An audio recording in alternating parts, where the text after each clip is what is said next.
guys, balik lagi di Visibility, Visible and Credibility. Oke, balik lagi sama gue Tina ya. Sekarang gue nggak sendirian nih guys ya.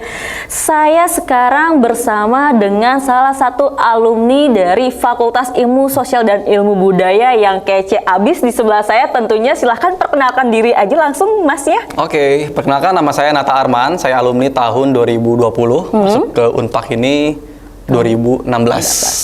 Berarti tepat waktu lah ya, 2016, 2020. 4 tahun. Oke, Mas Nata Arman. Mas Nata Arman ini aku boleh tahu nggak sih Mas Nata Arman ini dulunya jurusan apa? Program studi? Oke. Sekarang udah nggak ada jurusan. Oh iya? Iya, kalau jurusan nanti Kampung Rambutan Bogor dong. Iya, nanti jadi waktu itu ngambil ilmu komunikasi, konsentrasinya itu broadcast. Oke, broadcast. Tapi sekarang saya menggeluti di dunia jurnalistik. Emang agak-agak jauh sih. Harusnya kan kalau tahu bakal jadi jurnalistik, saya bakal ngambilnya jurnalistik. Ya, dari awal. Cuman gitu karena ya. memang dari awal tuh saya cita-cita pengen jadi seorang kameramen studio. Kameramen studio. Kalau nggak jadi tim kreatif, kalau nggak jadi floor director. Floor director. Aku penasaran deh kenapa tiba-tiba jadi jurnalistik. Nah itu ceritakan boleh nggak sih Mas Arman atau Mas Nata? Aku panggilnya siapa nih? Mas Nata, Mas Arman. Nata aja. Kalau Arman nanti Arman Maulana. Arman maling celana. Oh, Arman maling celana. Oke. Ya, jadi pas baru lulus itu, saya kan ngelamar ke semua ini ya stasiun TV ya. Stasiun TV media. Dan kebetulan di tempat saya kerja sekarang, boleh nyebutin merek? Boleh dong, brand boleh ya. MNC Media, khususnya iNews ya. Itu lagi open rekrutmen. Ada reporter, kameramen, terus editor, apalagi satu lagi lupa. Dan saya itu nge-play itu jelas kameramen. Cuman pas setelah 1 minggu atau 2 minggu kemudian dipanggil untuk interview, datang kantor langsung tuh. Pas lagi pandemi gede-gedenya, tumben juga kan. Loh kok ini biasanya kan Zoom meeting apa gimana? Ini saya disuruh kantor langsung. Ya, saya ngeliat lagi, saya ngelamar apa di situ ya? Oh, kameramen aman lah ya. Karena kan saya juga pernah ikut sertifikasi kameramen, fotografer segala macam udah ikutan. Saya nyerahin, pokoknya saya print out segala macam, saya bawa sertifikat. Sampai sana, saya tuh nggak sadar kalau misalnya kan disuruh ada ngeprint hard apa sih itu nah? Hard cover, hard copy-nya. Yang kita diundang itu loh, di PDF. Gue print, pas gue print langsung gue masukin ke map kan. Segala macem beres. Sampai sana pas mau beli apa materai ya, beli materai, gue cek lagi ulang. Loh, apply for reporter. Diem gue langsung diem. Terus kok bisa ini kan? Padahal udah jelas loh, lihatnya kameramen. Sampai diulang kali dilihatin email. Ini kameramen kenapa jadi reporter kan? Ya udah karena posisinya saat itu tuh lagi apa ya, lagi pandemi yang namanya susah banget kita nyari kerja kerjaan, kan, baru lulus pulang. Iya, jangan kan nyari kerjaan, yang udah kerja aja di banyak yang di-cut, itu dia. Cut off. Akhirnya belaga gila aja sih, lebih tepatnya kayak udah aku pede aja lah. Terus tapi saya sambil mikir, ntar kalau tanya-tanyain ini kenapa ya udahlah, karena memang basicnya lebih suka di lapangan ya, karena emang dari zaman gue kuliah di sini juga kan gue ikutan CLP.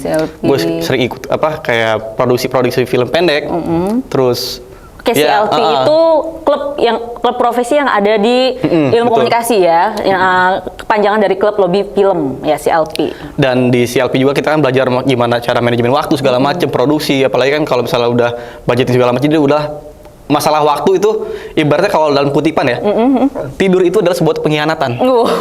Jadi iya, apalagi kan broadcast, apalagi kan di broadcast ini kan kalau kita apalagi tugas akhir tuh, kita patungan-patungan sampai sekian juta buat nge-build di lab ini kan. Bikin kayak segmentasi. Pernah dulu berapa juta tuh waktu katanya Mas Nata? Kurang lebih tuh hampir 40 deh. Wow, 40 juta guys buat tugas akhirnya ya, broadcasting. Satu kelas patungan ya. Buat ya produksi nge-build segala macem, produksi parah deh itu.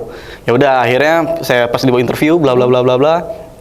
Saya kepikiran tuh karena posisinya untung banget alhamdulillah, ketika pagi hari setelah sholat subuh lihat berita. Dan ketika nonton berita itu baru ditemukan yang waktu itu kasus ini Sriwijaya Air SJ182. Oh, yang kecelakaan yang jatuh itu. Nah, hari itu baru ditemukan salah satu pramugara atas nama Oki Bismar, almarhum Oki Bismar. Nah, di situ gue langsung notice, oh iya. Pas diwawancara, kamu ngikutin berita apa? Saya ngikutin berita pesawat Sriwijaya Air 182 yang kemarin jatuh. Oh, apa update-nya sekarang? Update itu baru ditemukan pramugara yang atas nama Oki Bismar. Oke. Oh, oke. Terus gak lama, yaudah sekarang interview dulu sama HRD biasa, bla bla bla bla bla bla.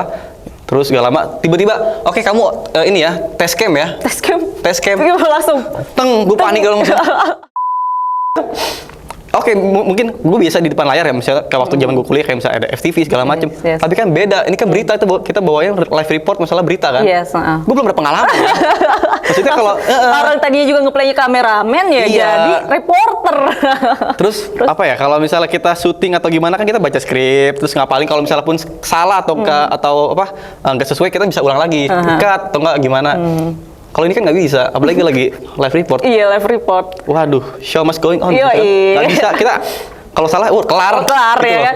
Ada angin, ada apapun nggak boleh lu salah-salah ya. Ya udah, akhirnya gue ngomongin bla bla bla, suruh gambar situasi tuh posisinya. Coba kamu seakan-akan lagi gambar situasi, lagi ada kamu di salah satu tim penyelamat atau lagi laporan langsung dah seputar ini. Ya udah, gue akhirnya bikin ala-ala kayak mereka lah. Iya. Cuman emang agak gemeter juga Iya, kan. karena kan meskipun pakai first time. pakai HP doang gitu sama HRD-nya. Oke, nggak lama setelah beres, langsunglah gua ke tahap interview. Psikotes. Psikotes beres, bla bla bla bla bla, dikirimin juga video gua ke user. Terus akhirnya dibilang, "Mas Nata, kamu lolos ya ke tahap user ya." Wow. Oke, makin panik lagi Itu dong. selang berapa lama dari tahap HRD psikotes sampai ke user? Nah, jadi pas lagi angkatan gue tuh tahun 2021 Januari itu tuh one day selection. One day. Jadi Berarti full dari langsung. pagi sampai malam. Maghrib. Maghrib, oke. Jadi hari itu tes segala macam dari HRD, user, terus psikotes segala macam diterima pun pada hari itu juga. Dikasih tahu ya. Ya udahlah, akhirnya kita kayak latihan dulu, baca-baca dulu tuh, buka detik apalah segala macem. Terus oh ya udah ini karena posisi tadi awal ngasih tahu kalau misalnya gue ngikutin pesawat SJ182 itu, ya udah gue dalemin terus tuh. Bener-bener dadakan tuh gue belajar tuh. Belajar. Kita tuh kayak apa ya? Gue tuh orang yang tipikal dulunya orang yang malas banget kayak baca berita apa gimana ya. Sumpah, tapi karena gue panik posisinya karena kan. panik dan juga harus kayak gue harus kasih yang terbaik karena kan jarang ya kesempatannya itu ya itu kan. Dia, apalagi gue juga diundang maksudnya di interview langsung di kantor di gitu kantor kan. Ya. Yang pertama gue nervous banget itu. Terus kedua pas lagi sama user sama disuruh lagi apa kayak live report lagi. Iya, seakan-akan gambar suasana. Wah, gue udah diam aja kayaknya. Wah, kayaknya gue gak bakal bisa nih, gak keterima nih, gimana ya. Udah hopeless aja udah. Udah hopeless ya, pesimis lah gitu. Tapi ternyata pas lagi gue turun ke bawah kan, tiba-tiba ada notif kan, notif HP, dering, selamat ya, kamu diterima, bla bla bla bla bla. Wah, anjir, kayak pengen teriak tapi ketahan, kayak malu tuh. Aduh, bahkan temen gue yang jadi kita tuh bertiga tuh, ada namanya Danes. Terus Camar sama gue bertiga. Masih hafal ya nama temennya waktu barengan psikotes ya. Kebetulan Camar ini sekarang udah jadi presenter di iNews. Oh gitu. Jadi keterima semua dong. Keterima semua bertiga kita. Wah, berarti memang lagi membutuhkan banget ya, ya. Itu. Jadi kita kumpul nih di bawah tuh, di bawah tulisan yang MNC. Kita ngobrol lagi nongkrong segala macem. Tiba-tiba notif berengan tuh HP, ting. Lihat, diem-dieman dulu tuh lihat-lihatan. Takutnya kalau misalnya gue terima yang mereka nggak diterima kan gak enak kan. Iya, betul. Lihat-lihatan aja, hening terus gitu ya. Iya. Terus segala lama, lu dari siapa? Dari siapa? Iya. Dari siapa? Nggak ada, lu dulu. Gue terima. Langsung. Peluk-pelukan nggak? Enggak dong. Kan biar dramatis Enggak gitu ya kan. Gue keterima. Cuma pada nyengir kayak gak jelas. Gak jelas. Nyengir tawa-tawa. Kayak my god. Bahkan temen gue si Camar ini yang sekarang jadi presenter, dia bilang, "Tak, fotoin gue di depan tulisan MNC dong, gue takutnya nggak bisa balik lagi ke sini." Udah, wah. Terus ya udahlah akhirnya semua itu udah sampai sekarang kita bayar. Dan satu lagi tapi temen gue si Danes ini udah pindah ke SCTV. Ya. Jadi yang masih bertahan tuh di angkatan gue tuh ada ya cowoknya ya Camar sama gue doang. Sama lo aja ya. Cuman Camar udah naik presenter nih. Cuma nggak tahu lah gue kapan ya. Iya, next doain semoga gue juga bisa nyusul si Camar biar jadi presenter juga dia. iNews. Kita doakan bareng-bareng semuanya ya Sobat Visip biar nanti Kak Nata ini jadi presenter di studio. Amin. Oke, Kak Nata kan tadi udah jadi reporter, jurnalis lah istilahnya gitu ya. Dari pengalaman sebagai reporter nih, berapa lama sih kalau boleh tahu? Berarti dari tahun 2020 Januari 2021. Januari 2021. Itu gua 2 tahun lah. 2 tahun ya. 2 tahun 1 bulan. Nah, pengalaman apa tuh yang paling menarik dari Kak Nata selama menjadi reporter? Boleh diceritakan nggak? Pengalaman paling menarik. Yes. Banyak sih, salah satu aja ya. Iya, boleh. Ketika pas lagi terakhir itu liputan ke luar kota yang kasus Kanjuruhan. Yang Aremania yang semuanya meninggal itu yang banyak 133 kalau nggak salah yang meninggal dunia. Supporternya ya. Supporternya. Di situ posisinya apa ya? Gue tuh lagi libur, lagi cuti. Lagi cuti. Karena tanggal 1 itu kan kejadiannya. Tanggal 2 itu gue ulang tahun. Iya kan sengaja buat cuti.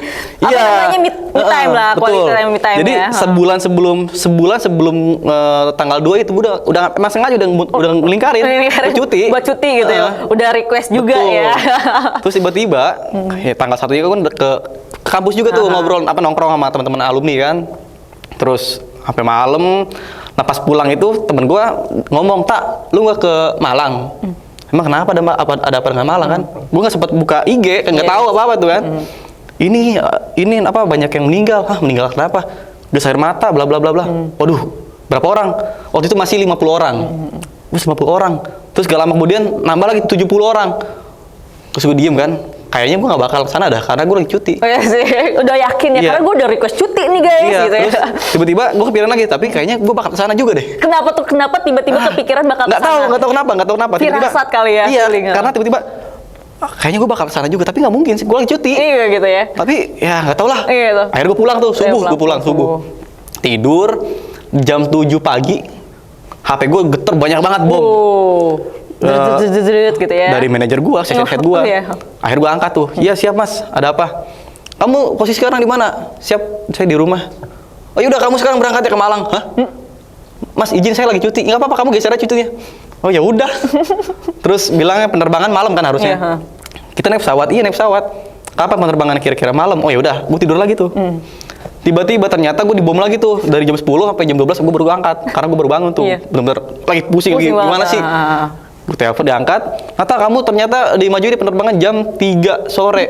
Udah dari rumah jam 12 nih baru Iya. Perjalanan gue ke kantor aja kurang lebih naik KRL itu hampir 2 jam. 2 jam. Tambah lagi dari kantor ke bandara tuh sejam lebih. Yes.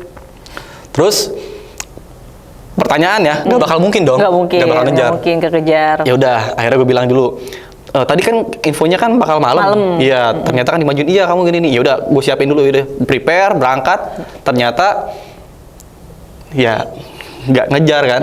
Akhirnya tim yang udah sampai di bandara buat nungguin gue doang. Disuruh cancel. Udah cancel naik kereta. Naik kereta ternyata tiketnya habis juga. Tiketnya habis juga. Ya udah akhirnya gue naik mobil. 2 mobil tuh dari kantor. Naik mobil dari kantor ke Iya, Malang. berangkat maghrib.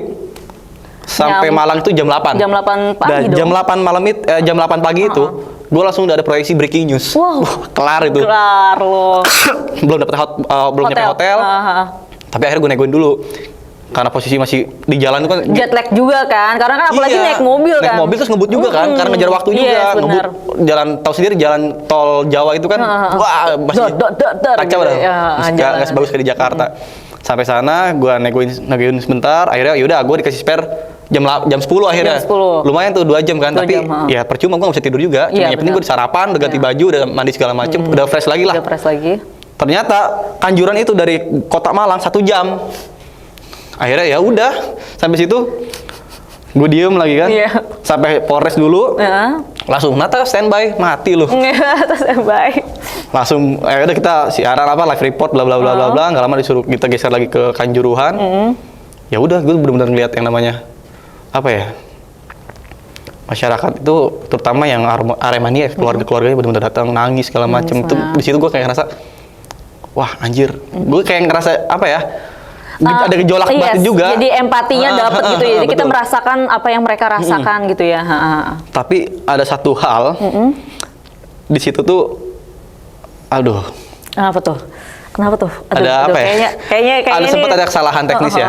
Kesalahan teknis yang mana ketika itu ada salah satu teman dari MNC juga ya, yang membuat statementnya jadi kayak dianggap sama mereka itu Aremania ya, kurang tepat gitu ya. Jadi akhirnya nama kita jelek, viral tuh di Twitter, trending nomor 1. Wow. Terus akhirnya kita kan maksudnya di namanya kekuatan netizen ya. Netizen namanya juga. Meskipun ya. dia bikin statement itu tidak berdasarkan apa ya? Realitanya bukan, lah. nggak pakai seragam atau nggak pakai ini, nggak nutup identitas lah ya. Identitas, Tapi netizen tuh ngorek terus. Akhirnya ketahuan, di share lagi di Twitter. Wah. Akun-akun official, akun supporter Amer ini segala macam rame banget. Ya udah kita di situ agak-agak ngeri sedap tuh. Sampai mobil yang kita ada tulisannya logo AI diklek. Wah. Gue bener ngerasain yang namanya kena diskriminasi, jujur Diskriminasi ya. Kayak, woi, teriakin, sorry ya. Gitu. Depan bacot gua. Gua pas lagi live sore itu bener-bener mereka kayak gini nih ngeliatin. Ya udah, kita tetap aja namanya show must be gone. Iya, wis. Meskipun agak deg-degan, tapi ya udah kita sesama manusia kita masih yakin lah ada Tuhan gitu lah ya maksudnya. Iya, terus ya udah. Setelah itu mulai malam tuh makin banyak tuh ultras yang pada ya tau lah kalau malam semakin malam semakin kacau gitu lah. Orang-orang yang udah pada mulai ada yang canceling lah gimana. Gue lagi gendong bawa alat live view, jalan mau persiapan buat bikin tapping malam tuh, di giniin. Di stopin? Bukan di stopin, dicolek gitu kenceng kayak ngedorong. Gitu. Wah, kalau misalnya gue nengok pasti chaos. Iya pasti gitu ya. Maksudnya kalau misalnya gue ngelawan pun, gue mati di situ. Iya, karena banyakan ya. Ribuan. Sampai sinyal pun gak ngangkat. Gak ngangkat ya. Yang namanya kerumunan parah banget kan itu. Udah, ya udah gue diemin aja. Lebih baik gue jalan ke depan. Jadi gitu setiap gue ya. habis beres live report, gue buka seragam, itu cube yang mic itu, gue buntel-buntelin. Biar gak ketahuan dari identitasnya ya. Itu dia. Akhirnya ya udah, setelah itu karena kantor ngerti juga, ya udah balik ke ini aja biar kontributor yang garap di sana kan buat malam-malamnya itu. Terus yang kedua terkait dengan yang awal-awal Yosua Huta Barat yang meninggal Brigadir J. Itu ekshumasinya tuh yang pengangkatan jenazah otopsi ulang. Itu gue juga yang diturunin ke sana, ke Jambi. Ya. Itu pun sama, posisinya lagi libur. Lagi libur juga. Itu lagi libur, telepon besok berangkat ya. Tapi kalau itu ada prepare karena besok yang berangkatnya, nggak hari ini telepon, hari ini berangkat gitu loh. Ya udah akhirnya gue prepare segala macem, sampai sana pun sama, kita sampai sana nggak dapat hotel, akhirnya kita di rumah warga. Dan itu nggak ada istirahat. Maksudnya kita tuh nggak ada spare waktu, nyantai dulu lah gimana. Itu mah di mobil aja selama perjalanan. Sampai sana lokasi wawancara, langsung nyari data. Proyeksi naik, Senaper Nata Arman estimasi program ini, live report lagi. Itu gue dari jam berapa ya? Pas hari pertama sampai Jambi itu dari jam 12, iNews siang, inget banget program iNews siang, sampai iNews malam. Itu. Terus besoknya, pas lagi agenda utamanya yang pengangkatan jenazah itu gue breaking news dari pagi sekitar jam 6. Jadi gue udah standby di lokasi itu jam 5 subuh. Semua media. Jadi semua media itu ngirimin dari tim pusat sama biro. Gitu. Dari subuh sampai malam juga. Dan gue baru makan itu jam 8 malam. Keren. Dari pagi itu iya, karena gue gak bisa makan. Iya. Posisi gue baru pertama kalinya kayak mencium aroma bau busuk jenazah manusia. Jadi kebayang-bayang ya sama kita ya nggak sih mau makan juga. Gitu. Sama. Jadi gue cuman ada makanan banyak juga, makanan gue bisa beli. Cuman pas lagi orang ini cium lagi baunya. Kebayang-bayang lagi. Nempel di baju. Asal tau nempel banget di baju. Udah pernah nyium belum? Enggak, dan nggak mau tahu juga, saya nggak pernah mau dan nggak pernah. Jadi bayangin aja selama 2 minggu lebih itu jenazah udah dikubur, udah membusuk, diangkat lagi. Sampai yang jaga. Jadi ini ruang otopsi di mana ya? Sekitar 5 meter dari sebelah kanan gue nih. Gue di sini. Jadi setiap gue pakai masker gitu, tetap aja tembus ya, karena saking udah membusuknya ya. Terus pas lagi jenazah beres di otopsi ulang, kan keluar lagi tuh. Sama lagi, lebih parah lagi, lebih deket dong gitu. Ya kita kan yang namanya jurnalis ya. Kita harus lebih orang-orang pada ngejauh, kita harus ngedekat gitu loh. Iya. Karena kita harus tahu duluan gitu kan semuanya itu gitu kan. Terus yang pas lagi COVID-19. Yang gelombang kedua ya, varian Delta. Itu agak-agak aneh, tapi sebenarnya kocak juga sih. Kenapa Jadi pas lagi gue ditugasin buat ngeliput satu RW itu diisolasi karena warganya semua COVID. Satu RW. Daerah mana tuh? Daerah Semper ya, Jakarta Utara. Oke. Gue kesana, terus gue wawancara, disuruh liputan, wawancara dulu sih siapa namanya? Ketua RW-nya. Terus gue janjian, dikasih kontaknya, bla bla bla bla, janjian, oke mas, saya kesana. Sebelumnya gue make sure dulu, bapak tapi aman kan? Aman, saya emang udah dites. Oh ya udah, dalam pikiran gue ya udah dites kan, aman. Nggak apa-apa, saya masih sehat kok, udah dites juga lagian. Ya udahlah, kita ngobrol bla bla bla bla bla, terus wawancara segala macem buat dapetin data.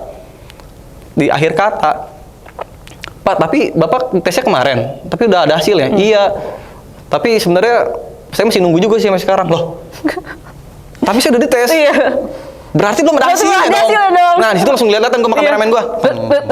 Terus deg-deg di situ lu kenal lah. Besoknya ada patroli malam. Papar dah ya. Iya, gue masuk patroli malam, patroli masuk malam itu kan jadi kita menjaga malam tuh, liputan malam kalau misalnya ada kebakaran atau apa-apa gitu.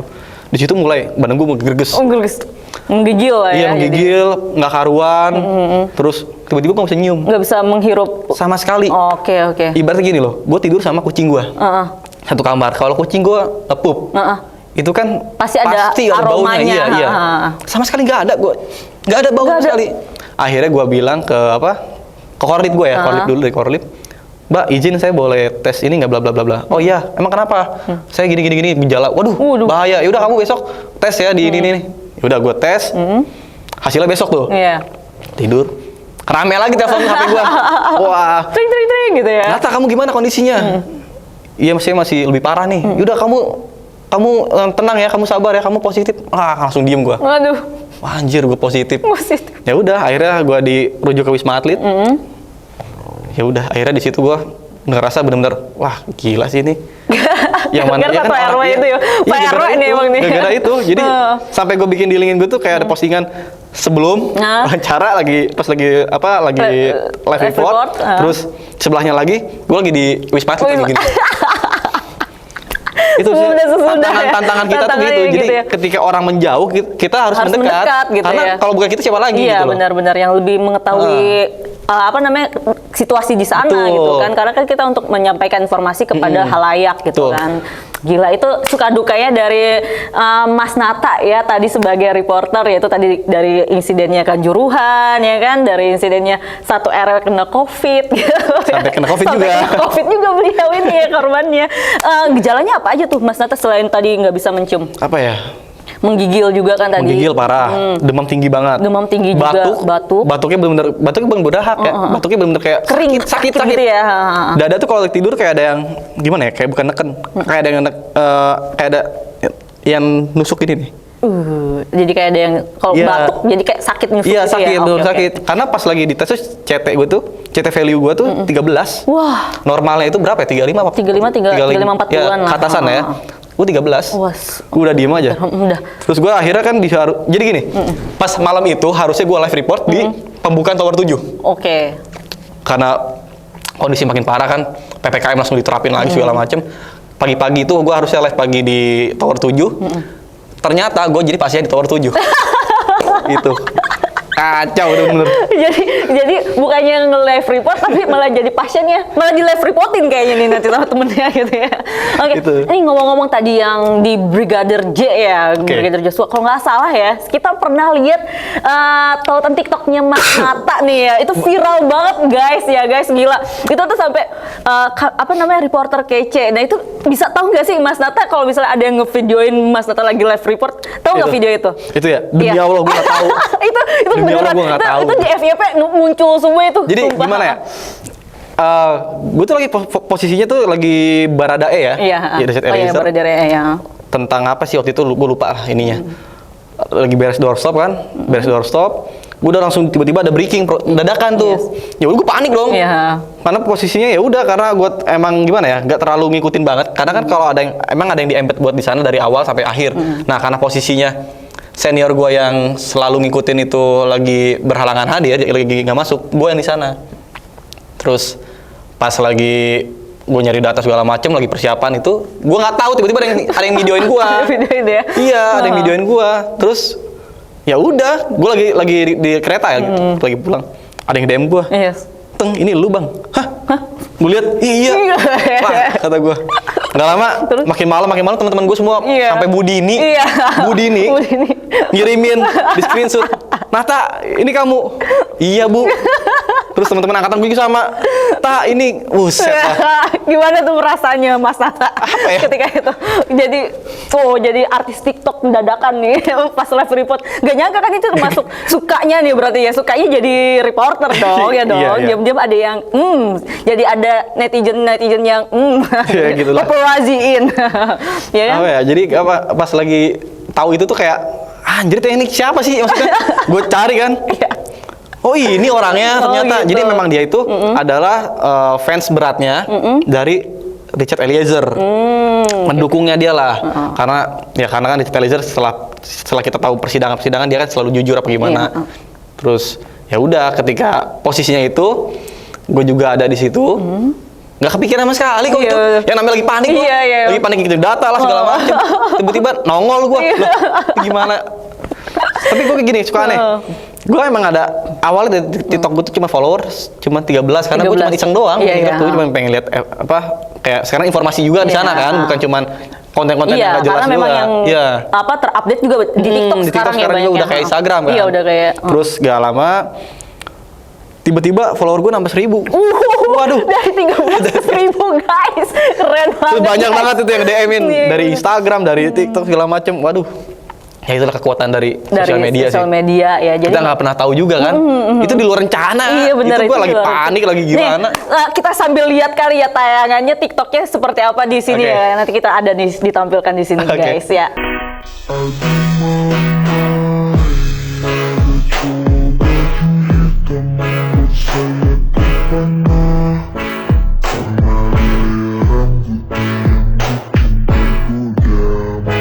Nah kayak gitu ya pokoknya ya. Jadi tayangannya memang kelihatan banget Mas Nata itu kayak lagi emang sibuk gitu kan. Jadi emang dia nggak sadar kalau ada yang ngevideoin juga gitu kan. Dan itu bukan akun gue yang videoin ya, orang lain. Tapi yang gue aneh nih gini. Kalau misalnya gue lagi bikin iseng TikTok gue kan isinya kan lebih pada ke liputan gitu-gitu ya. Nggak pernah namanya viral atau gimana. Nggak pernah. Tapi kenapa orang videoin gue kenapa kayak gini viral? Itu yang kekuatan sosial media.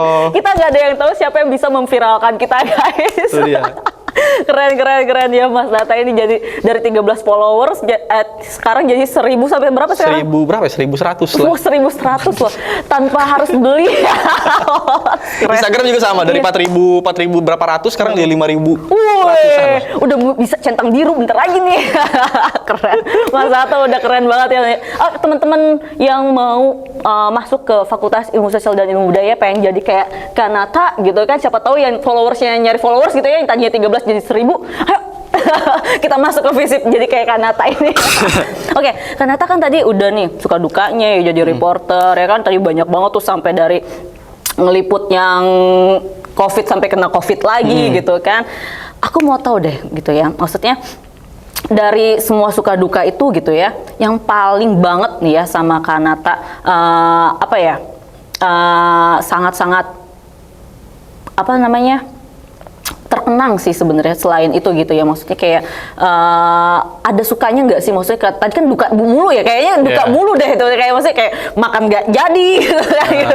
Terus kayak kena COVID itu duka gitu kan, selain sukanya tadi yang masuk viral di TikTok gitu kan itu sukanya, tapi yang paling banget disukai karena kan tadi kan Kanata pengennya jadi campers ya istilahnya gitu ya, terus sekarang jadi jurnalis gitu, jadi reporter, yang paling banget melekat gitu maksudnya dari Kanata, oh ini loh gue banget gitu loh, apa ya, lebih kepada kita tuh bisa mewakili masyarakat, suasana hati masyarakat ya, terutama kayak misalnya yang Kanjuruhan itu, jadi kita bisa merasakan lah apa yang dirasakan, terus kita ungkapkan segala macam, dan kita juga jadi salah satu perwakilan mereka untuk menyuarakan kepada pemerintah gitu loh. Kalau ini tuh harus begini, ini tuh harus begini.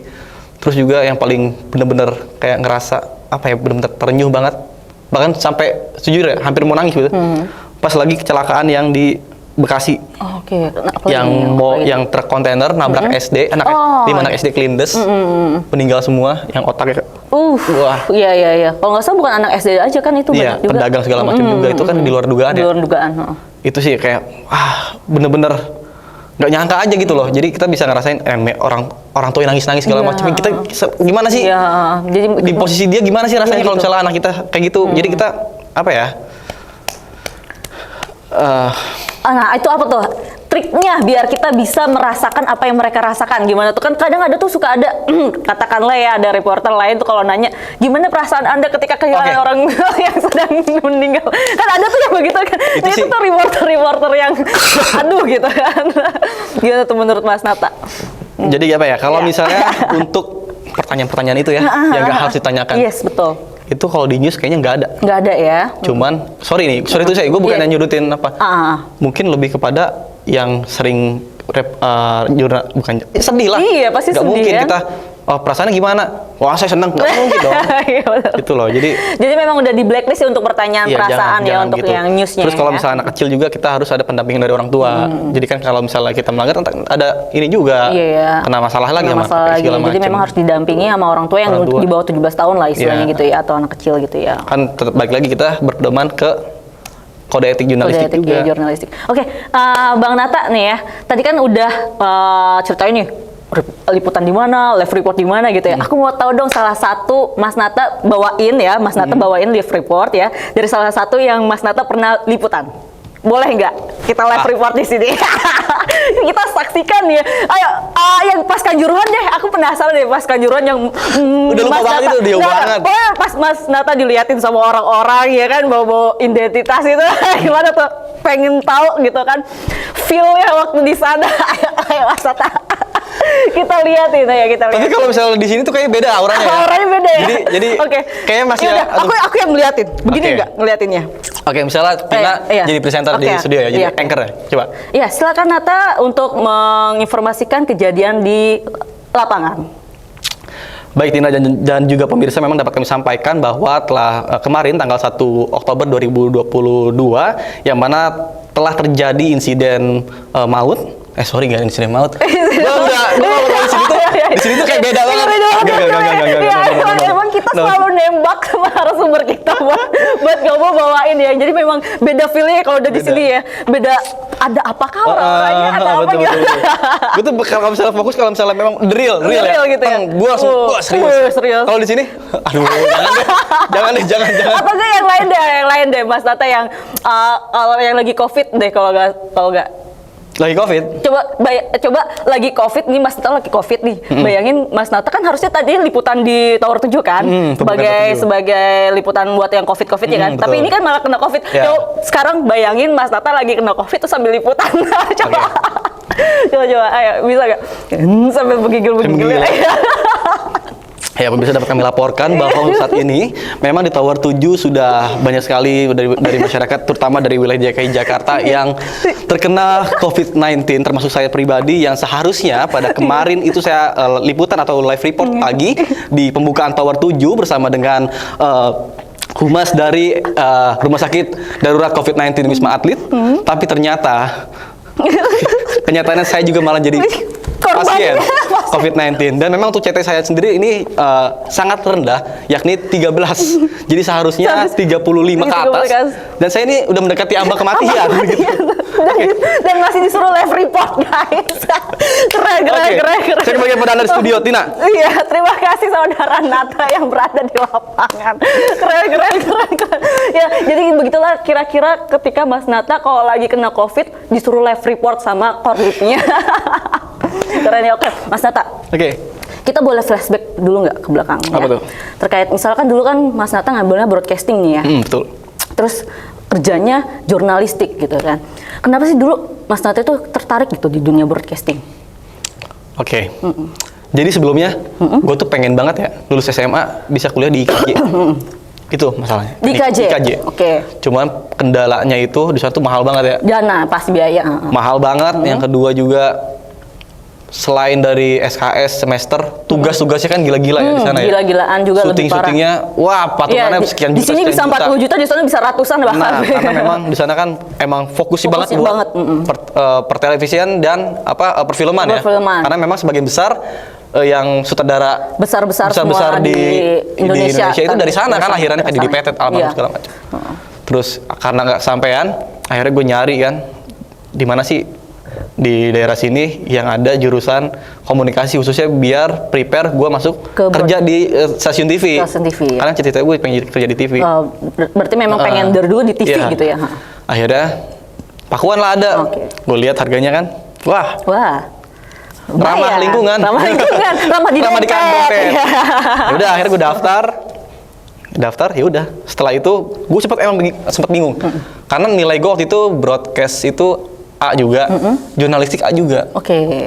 Terus kalau misalnya kayak Mankom Humas gitu kecil ya, nilai gue C ya. Gitu. Nilai gue C dulu. C. Nah itu doang A, gue bingung, gue masuk apa nih? Tapi jurnalistik itu Burati ya? Burati. Asik, maksudnya gue nyambung gitu di jurnalistik. Tapi broadcast enak juga nih. Iya. Lebih kayak praktek, apalagi lihat senior-senior yang pada syuting lah, apalah di studio lah, gimana-gimana. Wah kayaknya seru banget banyak prakteknya nih.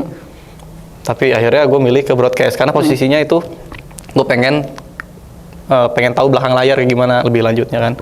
Karena memang dulu side job gue kan syuting segala macam, tapi gue di depan layar. Gue nggak tahu teknik kamera gimana, terus editor atau nggak lighting apa segala macam. Jadi gue pengen belajar di broadcast. Untuk itu gue masuk broadcast. Dan di broadcast gue banyak belajar. Pertama dari misalnya produksi apa, terus kita persiapannya apa aja, terus equipmentnya apa aja, kemudian bikin shortlist seperti apa, bikin apa manajemen produksinya kayak gimana, gitu-gitu deh pokoknya. Dari situ gue udah yakin, wah gue kayaknya seru nih, atau jadi tim kreatif juga. Iya, tim kreatif, wah gue mikir gini, wah kayaknya ini ide-ide gila yang ada di otak gue sekarang kan suka kadang gimana kalau gue bikin ini, gimana kalau gue bikin ini. Asik. Terus bisa gue tuangin gitu kan. Terus juga gue kenalan sama talent-talent yang lain gitu kan. Terus wah kayaknya gue pakai ini nih, si ini. Ya udah, setelah akhirnya pas lagi praktek itu tugas akhir ya. Gue pakai 2 temen gue. Satu tuh namanya Hana. Dia tuh emang artis iklan ya. Satu lagi Arga. Dia itu memang spesialis MC yang pokoknya yang event-event besar gitu kan. Akhirnya di sini awal pengen Sandrina. Yang nari ya, cuma terlalu mahal 15 juta buat 1 jam. Wah, amazing itu kan. Gue pikir otak lagi tuh, bikin apa kayak. Jadi apa waktu itu tugas akhir? Jadi kreatifnya. Tim kreatifnya. Terus ya gue mikir lagi gimana caranya biar budgetnya agak low lagi. Kalau misalnya segitu kan tambah lagi bayaran lagi dong. Kasian dong teman-teman yang lain ya kan. Mikir otak gimana caranya. Ya udah akhirnya dapat tuh talent, udah beres. Pas lagi udah selesai tugas akhir, wah kayak seru banget gitu. Makanya gue pengen, yaudah ntar gue lulus, gue harus masuk ke stasiun TV gitu ya. Gitu. Keren Kanata ini ya. Akhirnya masuk ke TV juga ya. Boleh nggak sih Kanata kasih tips and triknya nih buat teman-teman kan? Tadi kan Kanata konsentrasinya berbeda jauh nih ya dari broadcasting ke jurnalis, walaupun memang agak mepet-mepet dikit lah. Broadcast sama jurnalis hampir mirip lah ya, sama-sama gitu kan mata kuliahnya juga gitu ya.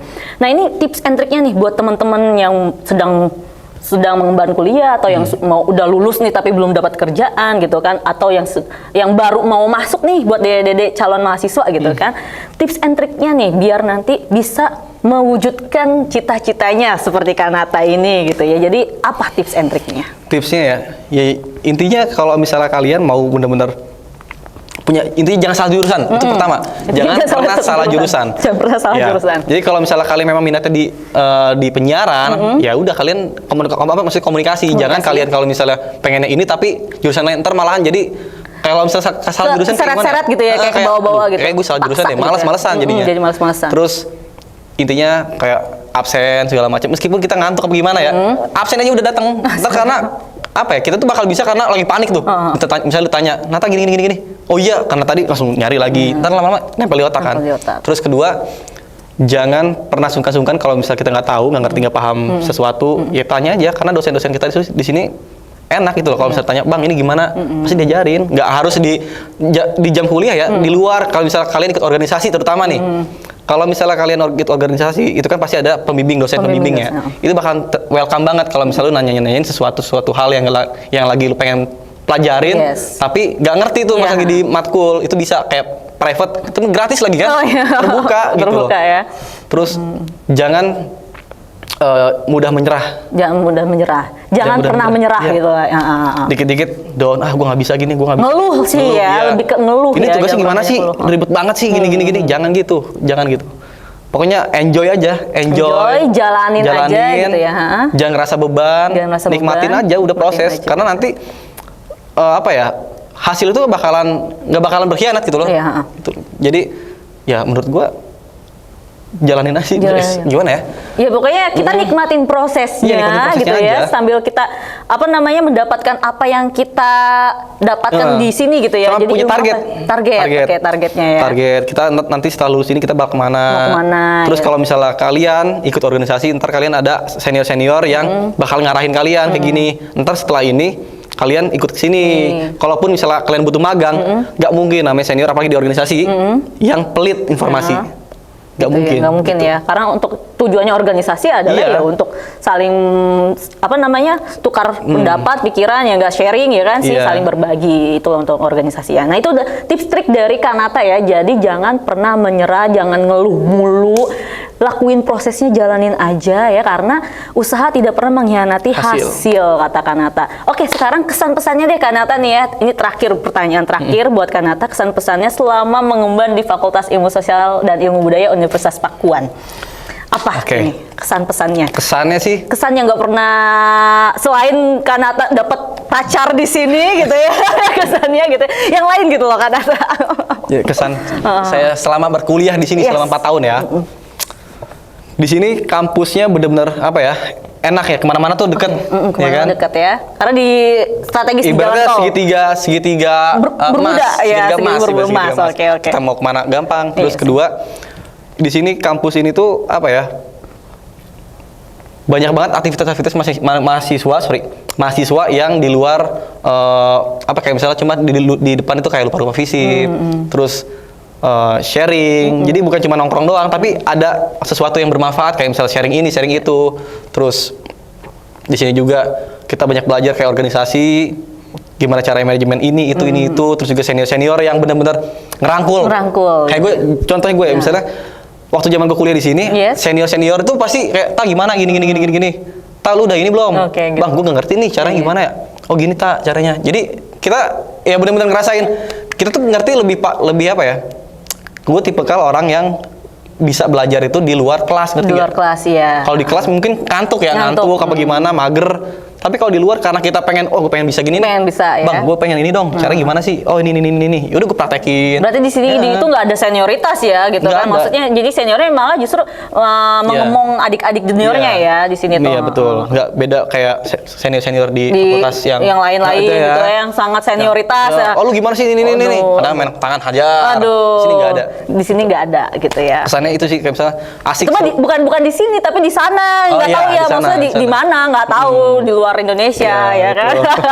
Yang kayak gitu. Kalau kita nggak ada seperti itu di sini ya. Jadi di sini sama-sama enak aja gitu. Iya, sama-sama enak. Yang penting buat junior jangan songong. Jangan sombong ya. Jangan songong, jangan tengil lah pokoknya. Iya, karena kalau kita mau di-respectin sama orang ya kita harus respect juga gitu ya. Terus juga senior juga di sini juga ya sebentar gini ya. Kalau kita senior ngeliat junior yang petanang-petanang segala macam tengil, terus apa sih ini orang nih? Iya, bener. Kayak ngerasa keganggu, annoying gimana sih? Annoying ya jadinya.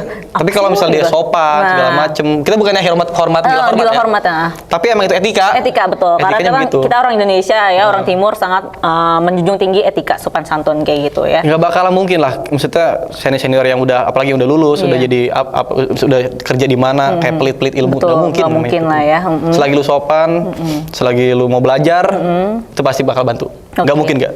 Oke, itu ya. Jadi pesannya dari Kanata adalah harus sopan santun sama senior ya. Sopan santun pasti penting gitu. Kan nggak mungkin ya lu lewat ya, Nata, terus lu bilang permisi, Nata ngapain lu dilempar batu, kan nggak mungkin ya kalau dibilang punten mas gitu ya. Karena lu pasti butuh juga sama senior ya. Buat informasi segala macam atau buat sharing. Betul. Itu penting banget. Penting banget ya. Karena kan yang benar-benar memberikan kita pelajaran adalah pengalaman kita gitu kan, karena pengalaman kita kan berbeda, senior lebih dulu gitu kan pengalamannya gitu kan, belum tentu juga gitu kan mereka punya pengalaman yang sama kita gitu ya. Betul. Keren banget sama Kanata ini ya. Oke Kanata, kayaknya kita udah sudahi ya podcast kita ini. Terima kasih untuk semua pengalamannya, semua ceritanya, semua jawaban-jawaban kerennya, gila Kanata. Boleh nanti Kanata ikutin saya ya, jangan lupa like, comment, share, and subscribe YouTube FISIP Universitas Pakuan. Boleh? Oke. Gitu. 1, 2, 3. Ayo Kanata. Jangan lupa untuk like, share, subscribe, and comment di FISIP Universitas Pakuan. Oke. Tetap di Visibility. Visible and Credibility. Oke. Thank you Kanata. Bye. Keren banget Thank you. Kanata. Sip. Ya Allah. Dadah semuanya. Nanti kita ketemu lagi di next episode berikutnya ya.